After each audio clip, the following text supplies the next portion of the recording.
L'œil de l'expert sur RCF Hauts-de-France, comme chaque semaine, un professionnel reconnu dans son domaine vient répondre aux questions que l'on se pose. Ce soir, c'est Maître Franck Sprit. Bonsoir. Bonsoir. Un exercice habituel dans les entreprises, l'entretien individuel, salarié, employeur. Est-ce que c'est obligatoire ? Tout dépend de quel entretien l'on parle. Entretien annuel d'évaluation, entretien professionnel, entretien relatif au suivi de la charge de travail et à l'équilibre. Il existe différents entretiens. Comment fait-on le tri ? On fait le tri en regardant la législation.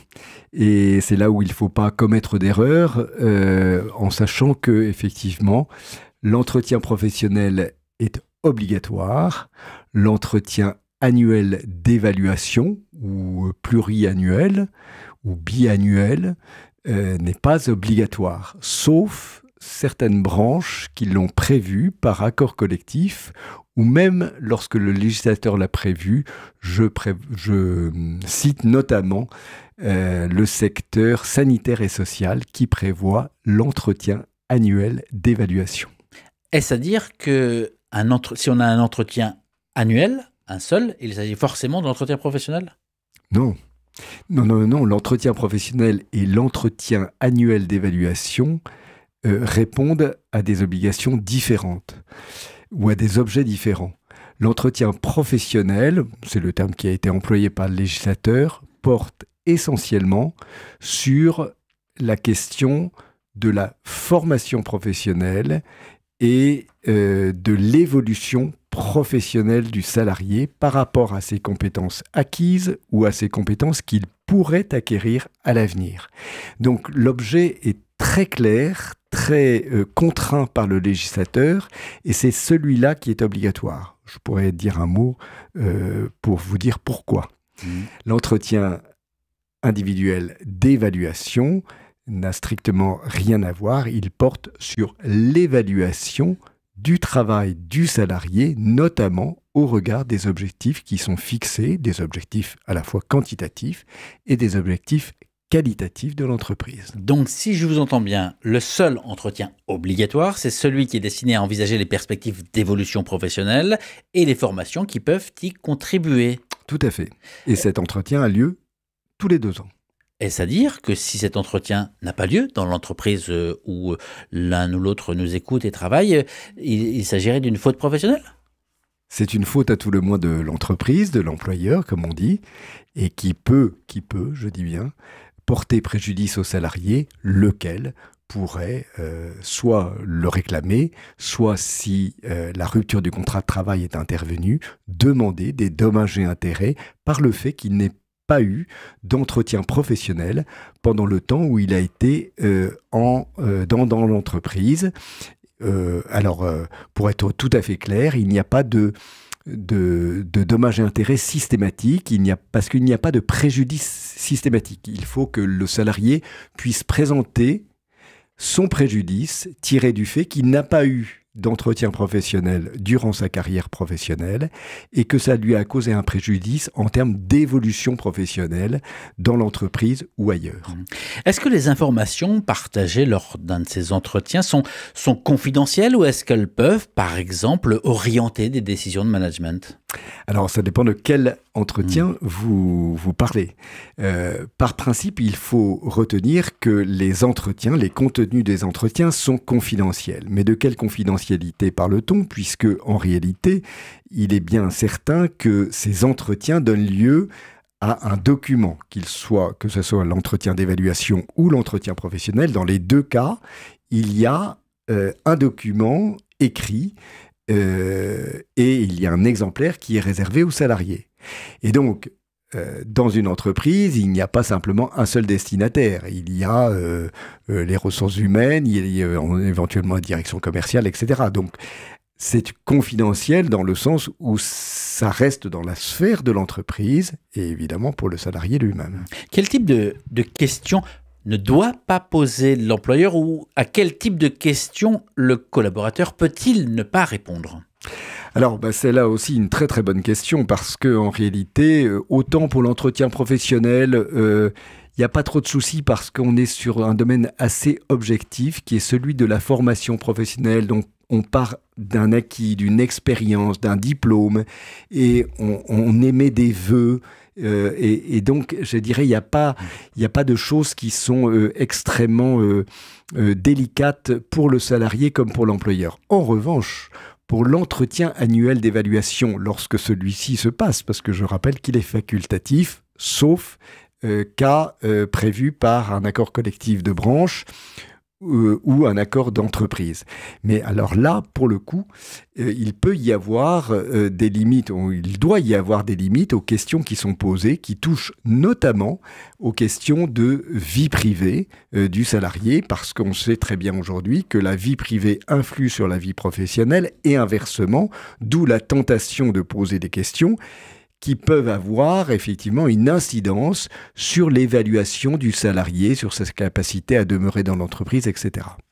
Mais pour autant, savoir qu'un salarié, par exemple, a à la maison un conjoint ou un enfant dépendant, handicapé, devrait être dit, parce que c'est important et ça peut avoir des conséquences sur la manière dont le salarié est traité. Alors vous avez raison, puisqu'on le voit notamment précisément dans l'entretien d'évaluation dans le secteur sanitaire et social, où précisément le législateur lui-même a prévu qu'il faut interroger le salarié sur les incidences de sa vie privée dans sa vie professionnelle. Et donc, lorsqu'on atteint la vie privée du salarié, si je puis dire, par les questions qui sont posées, forcément, il faut se dire, il ne peut y avoir que des limites. Quelles sont ces limites? Ces limites ne sont pas véritablement posées.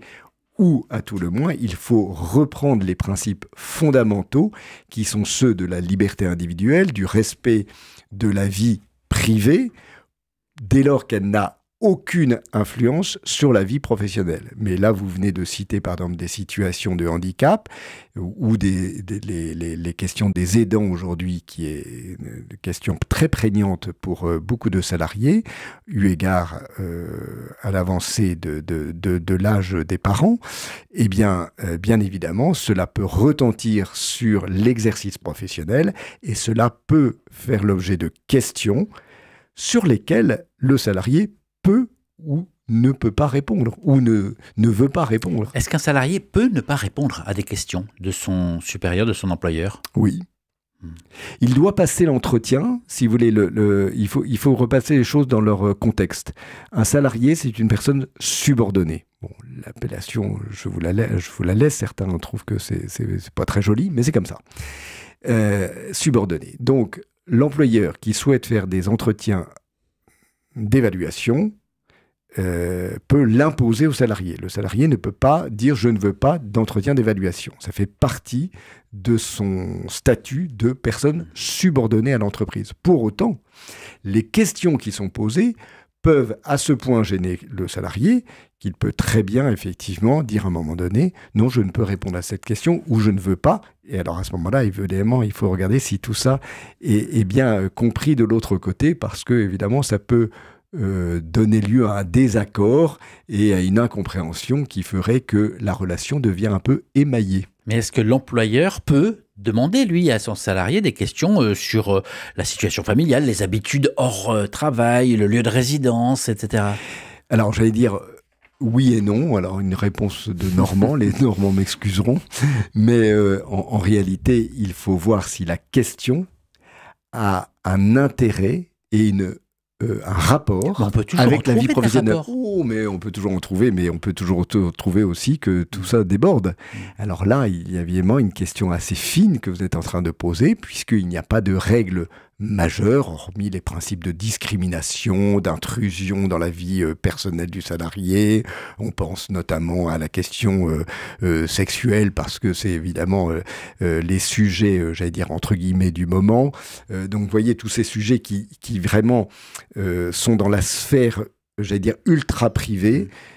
Tout ceci au regard des textes fondamentaux sur la personne humaine, donc ça dépasse même le cadre du salariat, ne peuvent évidemment faire l'objet de questions dans le cadre d'une relation de travail. Dieu merci d'ailleurs. Et je me souviens de mettre avec vous, Maître Sprit, arrêté sur un cas en 2022 de la Cour d'appel de Versailles qui avait justifié le licenciement, vous vous souvenez, pour faute grave, d'un salarié qui refusait de déménager. Il habitait à 400 km de son lieu de travail.